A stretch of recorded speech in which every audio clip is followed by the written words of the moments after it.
నమస్కారం. సామాన్యుడు న్యూస్ కి స్వాగతం. నూతన సంవత్సరంలో మన్యం ప్రాంత గిరిజనులకు ఉప ముఖ్యమంత్రి పవన్ కళ్యాణ్ ప్రత్యేక కానుక ప్రకటించారు. గిరిజన మహిళలను గర్భస్రావాలు, రక్తహీనత నుంచి రక్షించేందుకు అరకు ప్రభుత్వ ఆసుపత్రి ప్రాంగణంలో బ్లడ్ బ్యాంక్ భవన ఏర్పాటు చేయనున్నారు.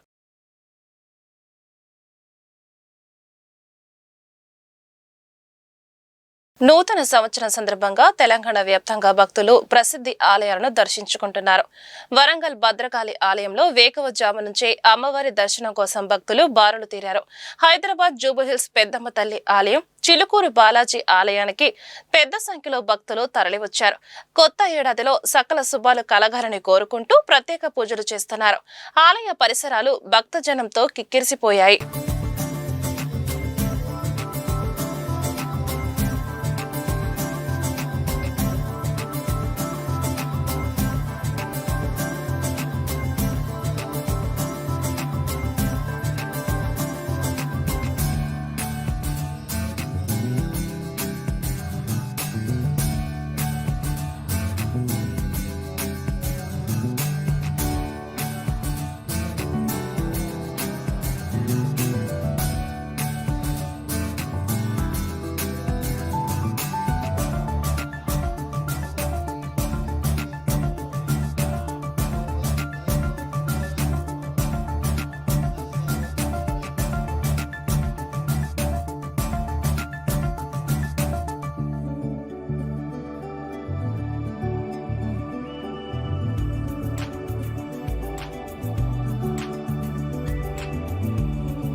కూటమి ప్రభుత్వం వచ్చిన 18 నెలల్లోనే పోలవరం ప్రాజెక్టు పనులను 13% పూర్తి చేసినట్లు జలవనరుల శాఖ మంత్రి నిమ్మల రామానాయుడు చెప్పారు. నిర్వాసితులను ఏడాదిలోనే 1894 కోట్ల రూపాయలు విడుదల చేశామన్నారు. సంవత్సరన్నర కాలంలోనే 13% పనులు ఈరోజు పోలవరం పనులు పూర్తి చేసి మరి ఇప్పటికే దగ్గర 87% పనులు మేము పూర్తి చేయగలిగాం. 2% 5 సంవత్సరాల్లో పనిచేసినటువంటి మీరు ఈ సంవత్సరన్నర కాలంలోనే 13% చేసినటువంటి మమ్మల్ని పనులు జరగట్లేదు పోలవరం అని మాట్లాడుతూ ఉన్నారని అంటే మరి లెక్కలు కూడా మీకు కనపడనటువంటి పరిస్థితి. 2027 డిసెంబర్ కల్లా ఆ పోలవరాన్ని పూర్తి చేసేటువంటి చంద్రబాబు నాయుడు గారి లక్ష్యంకి అనుగుణంగా పనులు ముందుకెళ్తున్నాయనే విషయాన్ని సందర్భంగా తెలియజేసుకుంటూ వెలుగొండను కూడా 2026 కల్లా పూర్తి చేయాలనేటువంటి చంద్రబాబు నాయుడు గారి యొక్క లక్ష్యంకి అనుగుణంగా టార్గెట్ పెట్టుకుని ఈరోజు ఇరిగేషన్ శాఖ ప్రణాళికాబద్ధంగా పనిచేస్తుంది. తెలంగాణ ప్రభుత్వం ఉద్యమకారులకు ఇచ్చిన హామీలను నెరవేర్చాలని తెలంగాణ జాగృతి అధ్యక్షురాలు కవిత డిమాండ్ చేశారు. ఉద్యమకారులకు సంక్షేమ బోర్డు పింఛన్ 250 గజాల స్థలం ఇస్తామని హామీలు ఇచ్చి నిలబెట్టలేకపోయారని విమర్శించారు. కరీంనగర్ జిల్లా మానకొండూరు మండలంలో ఆమె నిరసన ప్రదర్శన చేపట్టారు. రాష్ట్ర వ్యాప్తంగా ఉద్యమకారులకు నివాస స్థలాలు ఇచ్చే వరకు తమ పోరాటం ఆగదని కవిత తెలిపారు.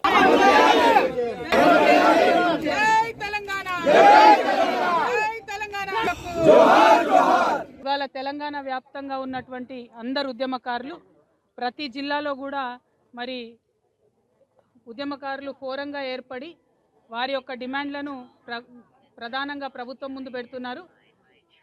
ఇవాళ కాంగ్రెస్ ప్రభుత్వం ఏదైతే 250 గజాల భూమి ఇస్తానని వాగ్దానం చేసిందో, ఏదైతే ఉద్యమకారులందరినీ గుర్తించి పెన్షన్ ఇస్తానని వాగ్దానం చేసిందో, ఏదైతే ఉద్యమకారుల సంక్షేమ బోర్డు పెడతామని చెప్పి వాగ్దానం చేసిందో ఇవన్నీ కూడా ఖచ్చితంగా చేయాలి అనేటటువంటి ఒక డిమాండ్తోని ఇవాళ కరీంనగర్ ఉద్యమకారుల ఫోరం తరఫున కరీంనగర్ పట్టణంలో మరి దాదాపు 5 ఎకరాల భూమి ఇక్కడ ప్రభుత్వ భూమి ఉంటే ఆ ప్రభుత్వ భూమిని మానకొండూరులో మేము ఇవాళ ఆక్రమించుకోవడం జరిగింది.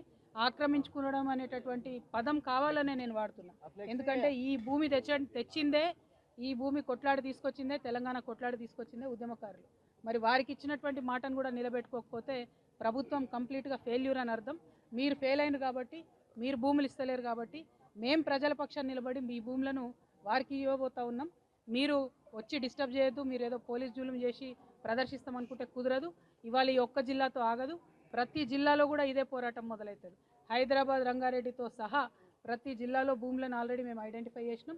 ఏ జిల్లా కా జిల్లా ఈ భూములు తెలంగాణ ఉద్యమకారులకు ఇప్పించడానికి తెలంగాణ ఉద్యమకారుల ఫోరంతో కలిసి తెలంగాణ జాగృతి ఉద్యమిస్తుందనే విషయాన్ని మరొకసారి తెలియజేస్తూ మరి ప్రభుత్వానికి హెచ్చరిక చేస్తూ ఉన్నాం. మీరు తొందరగా నిర్ణయం తీసుకోండి. జనవరి 26 అన్నారు, డిసెంబర్ 9 అన్నారు, మళ్ళీ మాటికి డేట్ పెంచుకుంటూ పోతున్నారు తప్పితే ఇంకోటి లేదు. కమిటీలు కాదు, చేసిన కాలయాపన చాలు. తొందరగా ఉద్యమకారులకు భూమి ఏర్పాటు చేయవలసిందిగా డిమాండ్ చేస్తున్నారు. ప్రసిద్ధ పంచనామ క్షేత్రమైన ద్రాక్షారామంలో శివలింగాన్ని ధ్వంసం చేసిన కేసులో నిందితుడిని పోలీసులు అరెస్టు చేశారు. ఈ కేసుకు సంబంధించిన వివరాలను డాక్టర్ బిఆర్ అంబేద్కర్ కోనసీమ జిల్లా ఎస్పీ రాహుల్ మీనా వెల్లడించారు. నిందితుడిని తోటపేటకు చెందిన శీలం శ్రీనివాస్ గా గుర్తించారు. ఆలయ పూజారితో నిందితుడికి వివాదాలు ఉన్నాయని ఎస్పీ తెలిపారు. ఈ నేపథ్యంలోనే పూజారిని ఇబ్బందులకు గురి చేయని ఉద్దేశంతో నిందితుడు ఈ దుశ్చర్యకు పాల్పడినట్లు వెల్లడించారు. మన భీమేశ్వర స్వామి టెంపుల్ ద్రాక్షారామంలో జరిగిన ఒక ఇన్సిడెంట్ గురించి ఇది ప్రెస్ మీట్ పెట్టాము. ఆన్ 30th మొన్న అంటే 30th of December morning around 6 AM మాకు ఒక ఇన్ఫర్మేషన్ వచ్చింది దట్ అక్కడ టెంపుల్ బ్యాక్ సైడ్ పాండ్ దగ్గర ఉన్న ఒక శివలింగంకి ఎవరైనా పాడి చేశారు ఇది అలా అంటే మాకు ఇన్ఫర్మేషన్ వచ్చింది. అది ఇన్ఫర్మేషన్ మీద బేస్ చేసుకొని వెంటనే మా పోలీస్ టీమ్స్ అక్కడ రెస్పాండ్ అయ్యారు. వాళ్ళకి 6 టీమ్స్లో ఫామ్ చేసి అంత చుట్టుపక్కల ఉన్న అంత CCTV కెమెరాస్కి వెరిఫై చేసుకోమని చెప్పాము. So all our teams they verified all the CCTV cameras in the nearby areas. అది CCTV కెమెరాస్ ఐడెంటిఫై చేసిన తర్వాత ఒక్కొక్క CCTV నుంచి we got one footage in which ఒక పర్సన్ అక్కడ near by that pond and that area కొంచెం loitering చేసినప్పుడు ఒక పర్సన్ ఫుటేజ్ దొరికింది. That person was seen going inside the temple through one gate and coming back with in the span of 15 to 20 minutes. అది CCTV కొంచెం డీటెయిల్డ్గా మనకి verify చేస్తే we identified one person by the name Sheelam Srinivas. అతను అంటే Ramachandrapuram mandal Thottapeta village నుంచి ఉన్నారు. అతనికి based on the scooty in which he has come and his clothes మేము ఐడెంటిఫై చేసి అతనికి వీ హ్యావ్ కాట్ హిమ్. అది తర్వాత అతనికి బ్యాక్గ్రౌండ్ చూస్తే ఈ కొంచెం పర్వర్టెడ్ మైండ్ లాగా కనిపిస్తున్నారు. ప్రీవియస్లీ కూడా అతనికి ఒక లాయర్తో గొడవ ఉండినప్పుడు ఒక హ్యూమన్ ఎక్స్క్రీటాకి ఒక బ్యాగ్లో పెట్టి అతని ఇంటికి మీద అక్కడ పంపించడానికి ఎలా అంటే he has a previous history also. ఇది ప్రజెంట్ ఇష్యూలో ఏంటంటే అతనికి అక్కడ ఊరు పక్కన ఒక 2-3తో కొంచెం ఇది కెనాల్ గురించి ఒక డిస్ప్యూట్ ఉంది. అది దీంట్లో అది నేబర్తో ఒక ఇక్కడ టెంపుల్లో పనిచేసిన వాడు ఒక ప్రీస్ట్. నూతన సంవత్సరంలో సైబర్ మోసాలపై ప్రజలు అప్రమత్తంగా ఉండాలని విజయవాడ నగర పోలీస్ కమిషనర్ రాజశేఖర బాబు సూచించారు. 2020వ సంవత్సరం నూతన సంవత్సర శుభాకాంక్షలు. మనందరం ఈరోజు ఈ వేడుకని చాలా ఉత్సాహంగా ఉల్లాసంగా జరుపుకోవాలని చెప్పేసి నేను ప్రజలందరినీ కూడా కోరుకుంటున్నాను. పోలీస్ శాఖ ప్రజల సేవలో మరింత మెరుగైన సేవలు అందిస్తూ ముందుకెళ్తామని చెప్పి హామీ ఇస్తున్నాము. కొద్దిగా ఈరోజు రేపు కొంత జాగ్రత్తగా ఉండండి. ఎందుకంటే మనము నూతన సంవత్సరంలో ప్రవేశించిన మరుక్షణం మన ఇంట్లో ఒక విషాదం జరగకూడదు అనేదే మా అభిలాష. అందుకే పోలీస్ చెకింగ్స్ కూడా అన్ని దగ్గరలో ఉన్నాయి. దాదాపు 37 ప్లేసెస్లో పోలీస్ చెకింగ్స్ ఉన్నాయి. దయచేసి పోలీసు వారితో సహకరించి మీరందరూ కూడా సురక్షితంగా ఇళ్ళకి చేరుకుంటారని చెప్పేసి నేను కోరుకుంటున్నాను. ఏపీకే లింక్స్ని ప్రెస్ చేయడం వల్ల, అదేవిధంగా మాల్వేర్ లింక్స్ని ప్రెస్ చేయడం వల్ల కొంత సైబర్ నేరగాళ్లు మాటివేస్తున్నారు. సో దాని మీద కూడా ప్రజలందరూ కూడా అప్రమత్తంగా ఉండాలి. తెలిసిన నెంబర్ నుంచి వచ్చిన విషెస్ని దయచేసి మీరు స్వీకరించండి. సో వాటిని క్లిక్ చేయండి. అది తప్పనిచ్చి ముఖ్యంగా ఏపీకే ఫైల్స్, మాల్వేర్ ఫైల్స్ దయచేసి ముట్టుకోవద్దు. సైబర్ క్రైమ్ మీద మనందరం కూడా 2026 సంవత్సరంలో ఒక యుద్ధమే చేయాలి. సో దానికి మనందరం కూడా సమాయత్తం వేసేసి సైబర్ క్రైమ్ గార్డ్ని, సైబర్ నేరస్తుల్ని తరిమి కొట్టాల్సిన సమయం ఆసన్నమైంది. 2026 సంవత్సరం సైబర్ సురక్ష అనే ప్రోగ్రామ్ని ఎన్టీఆర్ జిల్లా పోలీస్ కమిషనరేట్ విస్తృతంగా ప్రజల్లోకి తీసుకెళ్ళడానికి సమాయత్తమవుతుంది. గుంటూరులోని సత్యసాయి ఆధ్యాత్మిక నగరిలో జనవరి 3, 4, 5 తేదీల్లో 3వ ప్రపంచ తెలుగు మహాసభలకు ఏర్పాట్లు చురుగ్గా సాగుతున్నాయని నిర్వాహకులు గజల్ శ్రీనివాస్ తెలిపారు. రిపబ్లిక్ ఆఫ్ మారిషస్ అధ్యక్షులు వారు ఈ కార్యక్రమానికి ప్రత్యేకంగా సతీ సమేతంగా విచ్చేస్తున్నారు. వారికి భరతమిత్ర అనేటువంటి బిరుదును మనము దివ్య అతిథిగా విచ్చేస్తున్నటువంటి జ్యోతిష్ మఠ్ ఉత్తరాఖండ్ శంకరాచార్యులు వారు ఉత్తరాధికారి శ్రీ ముకుందానంద సరస్వతి మహాస్వామి వారి చేత ఆ బిరుదు ప్రదానం జరుగుతుంది. మన ప్రీతమ ముఖ్యమంత్రి శ్రీ నారా చంద్రబాబు నాయుడు గారు, అలాగే గోవా గవర్నర్ శ్రీ పూసపాటి అశోక్ గజపతిరాజు గారు ముఖ్య అతిథులుగా విచ్చేస్తూ ఆ కార్యక్రమంలో తెలుగు మహాసభల పోస్టల్ కవర్ని శ్రీ నారా చంద్రబాబు నాయుడు గారు ఆవిష్కరించి ఆ తొలి కవర్ని అశోక్ గజపతిరాజు గారికి అందజేస్తారు. ఇద్దరు మనకెంతో స్ఫూర్తిదాయకమైనటువంటి సందేశాన్ని, తెలుగు భాషని ముందుకు తీసుకెళ్లేటువంటి ప్రయత్నాన్ని శ్రీ నారా చంద్రబాబు నాయుడు గారు తీసుకుంటారని ప్రతి తెలుగువారు కూడా ఆశిస్తున్నారు. రాష్ట్రంలో కొత్తగా ఏర్పాటైన పోలవరం జిల్లా ప్రారంభమైంది. అల్లూరు జిల్లాలో భాగమైన రంపచోడవరం, చింతూరు డివిజన్లను కలుపుతూ పోలవరం జిల్లాను కలెక్టర్ దినేష్ కుమార్ ప్రారంభించారు. గుంటూరుకి చెందిన 16 ఏళ్ల ఎం రవి మురళీకృష్ణ ఇంటర్ చదువుతున్నాడని, 3 ఏళ్ల క్రితం స్నేహితులతో పందెం కట్టి పెన్ను మింగాడని, 3 ఏళ్లుగా విషయాన్ని ఇంట్లో వాళ్ళకి తెలియకుండా దాచిపెట్టాడని తెలిపారు. 1 ఏడాది కాలంగా కడుపులో నొప్పి వస్తుండటంతో తల్లిదండ్రులు మురళీకృష్ణకు వైద్య పరీక్షలు చేయించారని తెలిపారు. ఇటీవల గన్నవరం ప్రైవేట్ ఆసుపత్రిలో వైద్యులు మురళీకృష్ణ కడుపులో పేగులు ఉన్నట్లు గుర్తించి చికిత్స చేసేందుకు గుంటూరు జీజీహెచ్కు రిఫర్ చేశారని చెప్పారు. కడుపు నొప్పితో బాధపడుతున్న మురళీకృష్ణ గ్యాస్ ఎంట్రాలజీ వైద్య విభాగానికి ఈ నెల 27న చికిత్స కోసం వచ్చినట్లు gastroenterology associate professor doctor Sheikh Nagur Pasha తెలిపారు. బాలుడికి వైద్య పరీక్షలు చేసి పెద్ద పేగులో పెన్ను ఉన్నట్లు నిర్ధారించామన్నారు. బుధవారం ఆపరేషన్ తో పని లేకుండా ఎండోస్కోపీ ద్వారా విజయవంతంగా పెద్ద పేగుల నుంచి పెన్నును బయటకు తీశామన్నారు. Retrograde enteroscopy with over tube తో సర్జరీతో పని లేకుండా పెద్ద పేగుల నుంచి వెన్నును తొలగించామన్నారు. పెద్ద పేగుల నుంచి పెన్నును తొలగించామన్నారు.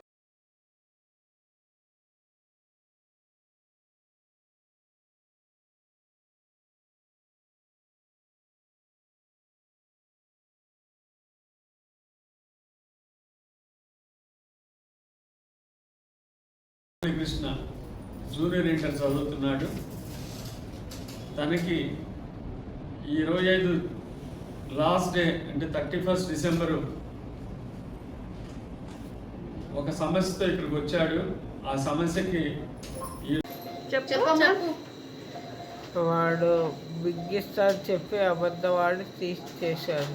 అవును, మింగిచ్చాక తీస్తానని చెప్పాడా నీకు? మింగితే లోపలికి వెళ్ళిపోయింది, ఇంకా తీయడానికి రాలేదు. నువ్వు బెట్టు కట్టావా వాడు బెట్టు కట్టాడా? అంటే మరి నువ్వు గొంతులో ఎందుకు వేయించుకున్నావు? వాడు వేయించుకోవాలి కదా. వాడు తీస్తా చెప్పాడు. వాడు ఈ గొంతులోది నేను తీస్తానని చెప్పాడు, అందుకని మింగేవు నువ్వు. ఏం బెట్టు కట్టారు మీరు? 50 రూపీస్. 50 రూపీసా? ఎన్ని సంవత్సరాలు అయింది? 3 years. 3 years అయిందా? ఏ క్లాస్ చదువుతున్నప్పుడు? ఇప్పుడు ఏం చదువుతున్నావు? ఇంటర్మీడియట్ చదువుతున్నావు. మింగిన తర్వాత ఇంట్లో చెప్పలేదా? చెప్తే తల్లిదండ్రులు భయపడతారు చెప్పలేదు. అవును, ఎన్ని రోజుల క్రితం చెప్పావు ఇంట్లో? డిసెంబర్ 18. మన ఈ నెలలో చెప్పావా? డిసెంబర్లో. ఏమైంది? ఇబ్బంది ఏంటి నీకు? బాగా పడుచుకొని నొప్పి వస్తుంది చెప్పాను. అంతకుముందు లేదా నొప్పి? అసలు లేదు. అంతకుముందు ఎప్పుడు భరించాగా చెప్పలేకపోయా నొప్పి. అది ఎంతకాలం నుంచి వస్తుంది నొప్పి? నొప్పి చాలా నుంచి ఉంది. ఇప్పుడు 3 years అవుతుంది మింగి. నీకు 2 years నుంచి వస్తుందా? 1 year నుంచి వస్తుందా? ఎట్లాగా? 2 years నుంచి. 2 years నుంచి నొప్పి వస్తుంది. మోషనరీ ఫ్రీగానే అవుతుంది. ఇప్పుడు డిసెంబర్లో ఎక్కువయ్యి నీకు బాధగా ఉండి మీ ఫాదర్ వాళ్ళకి చెప్పావా? ఏమని చెప్పా? వాడు పెద్ద మింగించారు చెప్పించారు. పెన్ను మింగిచ్చారని చెప్పావు. అంతకుముందు వరకు చెప్పలేదు నువ్వు. పేరేంటి నీది? బాలమురళీకృష్ణ. ఏ ఊరు? గుంటూరా? గుంటూరులోనేనా నువ్వు చదువుకుంటుంది? నల్ల college Laila college, Narayana college ఎక్కడది? కొత్తపేట శివాలయం దగ్గర. కొత్తపేట శివాలయం దగ్గర. గుడి జగన్నాథ స్వామి గుడి. సరే, నువ్వు మింగినప్పుడు ఏ స్కూల్లో చదువుతున్నావు? శ్రీ వికాస్. శ్రీ వికాస్లోనా? అది గుంటూరులోనేనా? మొత్తం గుంటూరులోనే జరిగినాయి. నువ్వు మరి ఏలూరు ఎలా వెళ్ళావు దీనికి? ఎక్కడ తీర్చుకోవడానికి వెళ్ళారు? గన్నవరం ఏలూరు వెళ్ళారు, ఆశ్రమ హాస్పిటల్కి వెళ్ళారు కదా? పిన్నమనేని సిద్ధార్థకి. అక్కడికి ఎందుకు వెళ్ళావు మరి గుంటూరు వాడు అయితే? అక్కడ తీస్తారా చేశారు. ఎవరు చెప్పారు? మమ్మీ వాళ్ళు చెప్పారు. మమ్మీ వాళ్ళు అక్కడ తీస్తారని చెప్తే పిన్నమనేని సిద్ధార్థకి తీసుకెళ్లారు. అక్కడికి వెళ్తే అక్కడ అవ్వలేదు, అందుకని గుంటూరు వచ్చారా? గుంటూరు నగరంలో 23వ డివిజన్ పరిధిలోని నగరంపాలెం మెయిన్ రోడ్లో కట్టిన 2026 నూతన సంవత్సరం బ్యానర్స్ ను నగర కమిషన్ తన సిబ్బంది చేత తొలగించడం నిరసిస్తూ 3 బొమ్మల వద్ద 23వ డివిజన్ మహిళలు ఆందోళన చేశారు. ఈ సందర్భంగా 23వ డివిజన్ తెలుగుదేశం పార్టీ నాయకురాలు లాం నవమి మీడియాతో మాట్లాడుతూ గుంటూరు పశ్చిమ నియోజకవర్గ ప్రజలకు 2026 నూతన సంవత్సర శుభాకాంక్షలు తెలియజేయడానికి నగరంపాలెం మెయిన్ రోడ్లో బ్యానర్లు కట్టామని తెలిపారు. గుంటూరు నగరంలో అన్ని ప్రాంతాలలో బ్యానర్లు కడుతున్నారు, వాటిని తొలగించడం లేదు. కానీ నగరంపాలెంలో మాత్రమే బ్యానర్లు కడితే నిర్దాక్షిణ్యంగా మున్సిపల్ అధికారులు తీసేస్తున్నారని ఆవేదన వ్యక్తం చేశారు. సంవత్సర శుభాకాంక్షలు అండి. అందరికీ సంతోషంగా ఈరోజు పండుగ చేసుకునే సమయం, కానీ మాకైతే కాదు. మేము మా గుంటూరు పశ్చిమ నియోజకవర్గం ఎమ్మెల్యే గల్లా మాధవి గారికి, చంద్రబాబు నాయుడు గారికి, లోకేష్ బాబుకి, భువనేశ్వరమ్మ గారికి, అచ్చెన్నాయుడు గారికి, 7 నియోజకవర్గాల ఎమ్మెల్యేలు అందరికి కూడా కలిపి శుభాకాంక్షలు చెప్తూ మేము ఫ్లెక్సీలు ఏర్పాటు చేయడం జరిగింది. మార్కెట్ దగ్గర నుంచి పట్టాభిపురం బ్రిడ్జి వరకు మేము డివైడర్ మీద చెట్లకి అట్లా కట్టుకుంటూ వెళ్ళాము ఫ్లెక్సీలు. మాకు ఒక 50,000 దాకా ఖర్చు అయినాయి.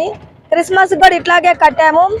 కట్టిన రోజే తీసేశారు ఫ్లెక్సీలు. సరే అని మళ్ళీ జనవరికి శుభాకాంక్షలు చెప్తూ కడితే అవి కూడా ఈరోజు మధ్యాహ్నం 1 గంట కల్లా తీసేశారు. తీసేసేటప్పుడు వేరే వాళ్ళు మాకు ఫోన్ చేసి చెప్పారు, ఇట్లా ఫ్లెక్సీలు తీస్తున్నారంటే ఎందుకు తీసేస్తున్నారు అని అడగడానికి వస్తే స్టాల్ స్కూల్ దగ్గర కార్పొరేషన్ సిబ్బంది టౌన్ ప్లానింగ్ ఆఫీసరు తీసేయమన్నారు అని చెప్పాడు. ఆయనకి ఫోన్ చేపిస్తే మాకు కమిషనర్ గారు తీసేయమన్నారు అని చెప్పారు. టౌన్ మొత్తం ఉంచి ఈ కలెక్టర్ ఆఫీస్ రోడ్ ఎందుకు తీస్తున్నారు అంటే మాకు తెలీదు, మాకు సంబంధం లేదు, మీ చేతనైంది మీరు చేసుకోండి, మేమైతే తీసేస్తామని నిర్దాక్షిణ్యంగా మొత్తం తీసేశారండి. మేమైతే చాలా బాధపడుతున్నాం. పండగ సమయం, కొత్త సంవత్సరం అందరూ బాగుండాలి అని మేము శుభాకాంక్షలు చెప్తూ పెట్టిన ఫ్లెక్సీలు కనీసం ఒక రోజు కూడా ఉంచకుండా తీసేశారు.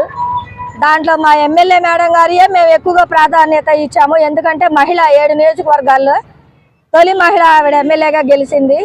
మేము చాలా సంతోషంగా సెలబ్రేట్ చేసుకున్నాము.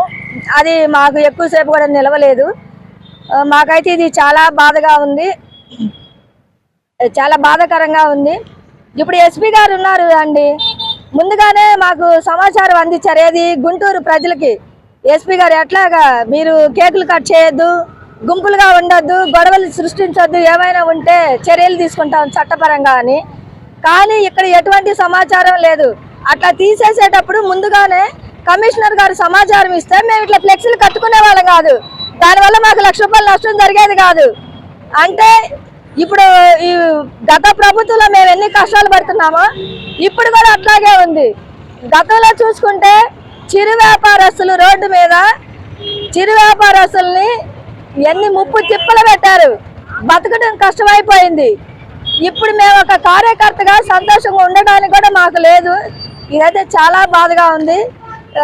ఆ కొత్త సంవత్సరం రోజు మేము మహిళలందరం కూడా చాలా బాధపడుతున్నాం. వైఎస్ఆర్సీపీ నగర అధ్యక్షులు నూరి ఫాతిమా కార్యాలయంలో నూతన సంవత్సర వేడుకలు ఉత్సాహంగా నిర్వహించారు. ఈ కార్యక్రమంలో వైఎస్ఆర్సీపీ నేతలు, కార్యకర్తలు పాల్గొని కేక్ కట్ చేసి సంబరాలు జరిపారు. పూల బొకేలు, స్వీట్లు, పండ్లు అందించి నూరి ఫాతిమాకు నూతన సంవత్సర శుభాకాంక్షలు తెలిపారు. సమిష్టి కృషితో గుంటూరులో వైఎస్ఆర్సీపీని మరింత బలోపేతం చేస్తామని నూరి ఫాతిమా తెలిపారు. కూటమి ప్రభుత్వంలో దగా పడిన ప్రతి ఒక్కరికి అండగా ఉంటామని హామీ ఇచ్చారు. పేదల పక్షాన నిరంతరం పోరాటాలు సాగిస్తామని ఆమె పేర్కొన్నారు. దేశంలో ప్రతి ఒక్కళ్ళు కూడా పేరు పేరున మరి నూతన సంవత్సర శుభాకాంక్షలు తెలుపుకుంటూ ఈరోజు ఆంధ్రప్రదేశ్లో ఇంకొక సంవత్సరం గడిచింది. ఇంక రానున్న ఇంకొక 2 సంవత్సరాలు గడిస్తే చాలు మంచి ప్రభుత్వం వస్తుందని చెప్పి ప్రజలందరూ ఆకాంక్షిస్తున్నారు. అలాగే వాళ్ళందరికీ ముందుగా ప్రతి ఒక్కళ్ళకు కూడా పేరు పేరున వాళ్ళందరికీ నూతన సంవత్సర శుభాకాంక్షలు తెలుపుకుంటూ మనం గత సంవత్సరంలో జరిగిన చెడుని అలాగే అనుభవాల్ని ముందుకు తీసుకెళ్తూ రానున్న సంవత్సరం ఈ సంవత్సరంలో అందరికీ మంచి జరగాలని ఆ అనుభవాలు తీసుకొని వచ్చి ఒక ఎక్స్పీరియన్స్గా మార్చుకొని వాళ్ళు ఆరోగ్యంగా కానీ లేకపోతే వ్యాపార పరంగా కానీ చదువు పరంగా కానీ ప్రతి ఒక్కళ్ళకి కూడా మంచి జరగాలి.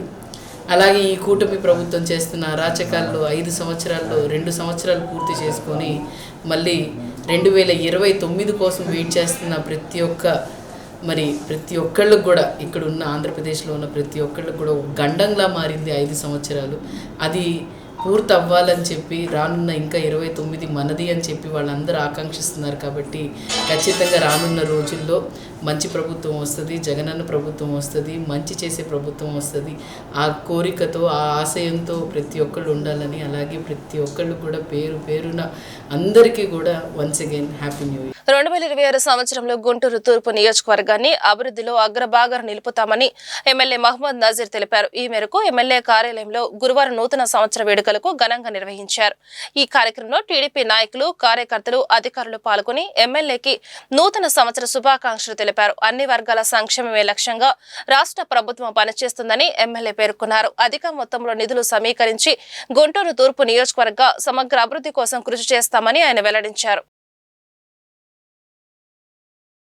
నూతన సంవత్సర శుభాకాంక్షలు రాష్ట్ర ప్రజలకు, గుంటూరు నగర ప్రజలకు, నా శ్రేయోభిలాషులకు, కూటమి నాయకులకు, తెలుగుదేశం పార్టీ కుటుంబ సభ్యులకు పేరున హృదయపూర్వకమైనటువంటి నూతన సంవత్సర శుభాకాంక్షలు తెలుపుతూ ఈ 2026 సంవత్సరం మన రాష్ట్రం అగ్రగామి రాష్ట్రంగా చంద్రబాబు నాయుడు గారి నాయకత్వంలో ప్రతి ఒక్కరు కూడా సుఖ సంతోషాలతో, ఆయురారోగ్యాలతో, అష్టైశ్వర్యాలతో ముందుకు నడవాలని మనస్ఫూర్తిగా కోరుకుంటూ మరొకసారి రాష్ట్ర ప్రజలకు, గుంటూరు నగర ప్రజలకు, మీడియా మిత్రులకు, వీక్షకులందరికీ కూడా హృదయపూర్వకమైనటువంటి నూతన సంవత్సరం. జిల్లా కలెక్టర్ కార్యాలయంలో 2026 నూతన సంవత్సర వేడుకలు ఉల్లాసంగా జరిగాయి.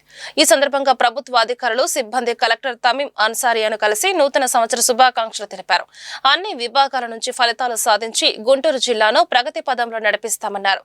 అభివృద్ధి, సంక్షేమంలో రాష్ట్రంలోకెల్లా ప్రథమ స్థానంలో నిలుపుతామని తెలిపారు. అర్హులందరికీ పథకాలు అందిస్తామని కలెక్టర్ ప్రకటించారు. నమస్కారం. గుంటూరు జిల్లా ప్రజల అందరికీ కూడా నూతన సంవత్సర శుభాకాంక్షలు తెలియజేస్తున్నాను. ఈ న్యూ ఇయర్ మీ అందరూ లైఫ్లో మీ ఫ్యామిలీ మెంబర్స్ అందరూ కూడా హ్యాపీగా, హెల్తీగా, వెల్తీగా ఉండాలని మనస్ఫూర్తిగా కోరుకుంటున్నాను. మీ అందరికీ కూడా once again wish you very happy new year. Guntur Lakshmipuram MLC Lella Appireddy camp కార్యాలయంలో నూతన సంవత్సర వేడుకలు గురువారం ఘనంగా జరిగాయి. ఈ సందర్భంగా వైసీపీ పార్టీ నాయకులు లేళ్ల ఆపిరెడ్డికి న్యూ ఇయర్ విషెస్ చెప్పారు. వైసీపీ కార్పొరేటర్లు, నాయకులు పార్టీ శ్రేణులు తరలి రావడంతో ఆపిరెడ్డి కార్యాలయంలో పండుగ వాతావరణం నెలకొంది. గుంటూరు పశ్చిమ నియోజకవర్గ ఎమ్మెల్యే గల్లా మాధవి కార్యాలయంలో 2026 నూతన సంవత్సర వేడుకలు ఘనంగా జరిగాయి. ప్రజా ప్రతినిధులు, అధికారులు, కార్యకర్తలు ఎమ్మెల్యేకు నూతన సంవత్సర శుభాకాంక్షలు తెలియజేశారు. ఈ సందర్భంగా ఎమ్మెల్యే మాట్లాడుతూ పశ్చిమ నియోజకవర్గ ప్రజలకు నూతన సంవత్సర శుభాకాంక్షలు తెలియజేస్తున్నారని అన్నారు. ఈ నూతన సంవత్సరం ప్రతి ఒక్కరూ ఆయురారోగ్యాలతో, సుఖ సంతోషాలతో ఉండాలని ఆకాంక్షించారు. రాష్ట్ర భవిష్యత్తు కోసం సీఎం చంద్రబాబు లక్ష్య సాధనకు ప్రతి ఒక్కరూ చెయ్యి కలిపి ముందుకు సాగాలని కోరారు. ఈరోజు జనవరి 1, 2026 నూతన సంవత్సరం చాలా అద్భుతంగా, అంగరంగ వైభవంగా ఇటు నాయకులతో, అభిమానులతో, అధికారులతో ఎంతో చక్కగా ఈరోజు మా పశ్చిమ ఆఫీస్ లో అందరం కలిసికట్టుగా నిర్వహించుకోవడం జరిగింది. మరి ఈ నూతన సంవత్సరం అందరికీ కూడా ఆయురారోగ్యాలు, సుఖ సంతోషాలు ప్రతి ఇంట్లో వెల్లివిరియాలని కోరుకుంటూ ఉన్నాను. మరి చంద్రబాబు నాయుడు గారి ఆకాంక్ష, కళ ఏదైతే ప్రతి కుటుంబం ఒక హ్యాపీ, హెల్దీ, వెల్దీ ఫ్యామిలీగా మన రాష్ట్రాన్ని ఆవిర్భవించాలి, మరి ఇది స్వర్ణాంధ్ర 24 అనే లక్ష్యంతో ముందుకు వెళ్తున్న క్రమంలో ప్రతి ఒక్క ఆలోచన ముందుకు తీసుకెళ్తూ అందరం కూడా, అంటే ఒక్కరితో ఇది సాధ్యపడేది కాదు కాబట్టి అందరం చెయ్యి కలిపి ఈ లక్ష్య సాధనకి ముందుకు అడుగులు వేయాలి అని చెప్పి ప్రతి ఒక్కరికి పిలుపునిస్తూ ఈ సందర్భంగా ప్రజలందరికీ కూడా పేరున న్యూ ఇయర్ విషెస్ తెలుపుతూ, ముఖ్యంగా అభివృద్ధి అని మీరు చెప్తున్నారు. కళ్ళు కనపడే ప్రతి ఒక్కరికి కూడా ఈ రోజు రాష్ట్రం ఏ విధంగా ముందుకెళ్తుందో అందరికీ కనపడుతూ ఉంది. మరి ఏదైనా రాజకీయ అస్తిత్వం మనం కాపాడుకోవాలి, ఎలాగో అలాగా మనం ప్రజల్లో మేము ఉన్నాము అని చూపించుకోవాలి అనే ప్రయత్నాల్లో భాగంగా కొంతమంది వ్యక్తిగత ఆరోపణలు కావచ్చు, లేదనంటే ఏమీ లేని చోట కూడా కాస్త ఆరోపణలు చేసే ప్రయత్నం చేస్తూ ఉంటారు. వాళ్ళ అస్తిత్వం కాపాడుకునే ప్రయత్నమే తప్ప అక్కడ వాస్తవాలకు సుదూరంగా ఉండే ప్రయత్నం ఇదంతా కూడా.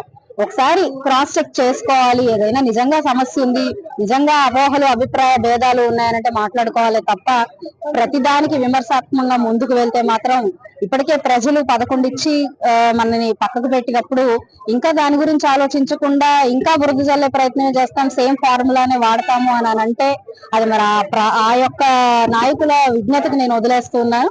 వారి విమర్శలను కూడా పట్టించుకొని మనం ఆలోచించాల్సిన అవసరం ఎంతైనా లేదని నేను భావిస్తాను. గుంటూరు జిల్లా పత్తిపాడు నియోజకవర్గ ఎమ్మెల్యే బూర్ల రామాంజనేయులు కార్యాలయంలో నూతన సంవత్సర వేడుకలు ఘనంగా జరిగాయి. నియోజకవర్గ ప్రజలు, కార్యకర్తలు, అభిమానులు, ప్రజా ప్రతినిధులు, అధికారులు ఎమ్మెల్యే దంపతులను కలిసి నూతన సంవత్సర శుభాకాంక్షలు తెలియజేశారు. ఈ సందర్భంగా ఎమ్మెల్యే మీడియాతో మాట్లాడుతూ న్యూ ఇయర్ కి నియోజకవర్గ ప్రజలు తనను ఆశీర్వదించడం పూర్వజన్మ సుకృతమన్నారు. నియోజకవర్గ ప్రజలు తనను అత్యధిక మెజార్టీతో గెలిపించారని గుర్తు చేశారు. ప్రతి ఒక్క కుటుంబానికి నూతన సంవత్సర శుభాకాంక్షలు తెలియజేస్తున్నారని అన్నారు. సీఎం చంద్రబాబు నాయుడు చేస్తున్న అభివృద్ధి కార్యక్రమాలతో ప్రజలు సుఖ సంతోషాలతో ఉన్నారని చెప్పారు. తనకు ఎమ్మెల్యేగా అవకాశం కల్పించిన సీఎం చంద్రబాబుకు డిప్యూటీ సీఎం పవన్ కళ్యాణ్, మంత్రి నారా లోకేష్ కు కృతజ్ఞతలు తెలుపుతున్నారని అన్నారు. నూతన సంవత్సర వేడుకల్లో పత్తిపాడు నియోజకవర్గం నుంచి నలుమూలల నుంచి కూడా ప్రజలు రావడం, వారు ఎన్నుకున్నటువంటి ప్రతినిధిగా వారి ఇంటి బిడ్డగా నన్ను ఆశీర్వదించడం, మా కుటుంబాన్ని ఆశీర్వదించడం నా పూర్వజన్మ సుకృతంగా భావిస్తాను. ఎందుకంటే గత ఎన్నికల్లో వారు ముందుగానే చెప్పినట్టుగానే ఎవరికి రానటువంటి మెజార్టీ మీకు ఇస్తామని చెప్పారు. ఆ రకంగానే మెజార్టీ ఇచ్చారు. ఈ రోజుకి వారి అభిమానం రోజు రోజుకి పెరుగుతుందే కానీ తగ్గడం లేదు. ఈరోజు తండోపతండాలుగా మరి ప్రజలందరూ కూడా వచ్చి మమ్మల్ని ఆశీర్వదించినందుకు ప్రతి ఒక్కరికి పేరు పేరున ప్రత్యేకమైనటువంటి నమస్కారాలు, మరి నూతన సంవత్సర శుభాకాంక్షలు. ఈరోజు కూటమి ప్రభుత్వం చేపట్టినటువంటి సంక్షేమ కార్యక్రమాలు, అభివృద్ధి కార్యక్రమాలే ఈరోజు అందరిలో కూడా సంతోషం కనబడుతుంది. ఎవరికి కూడా ఎలాంటి ఆందోళన లేదు. వార్తలు ఇంతటితో సమాప్తం. నమస్కారం.